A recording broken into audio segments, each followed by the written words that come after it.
Hey everyone! In this video, I'm going to show you how to enable the language translation option on Facebook posts so you can easily understand content from friends and pages across the globe. Let's get into it. First, access your profile settings. As of the 2026 update, translation settings are housed deep within your account preferences to give you more granular control over your feed. Click on your profile icon or the small downward arrow in the top right corner of the Facebook screen. From the menu that appears, select Settings and Privacy, then click on Settings again to open the main configuration panel. Next, configure language and region. This is where you tell Facebook which languages you understand and which ones need a See Translation button.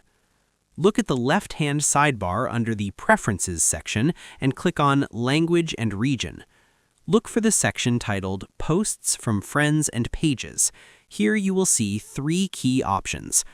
Language you'd like to have posts translated into. Click this to set your primary native language, like English or French. Languages you don't want automatically translated.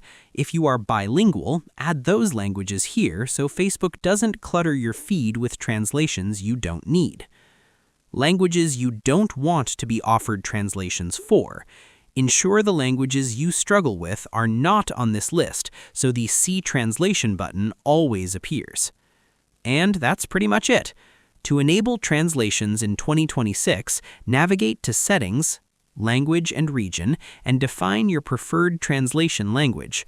By clearing out the Don't Translate list for languages you don't know, you ensure that Facebook always gives you the option to bridge the language gap with a single click.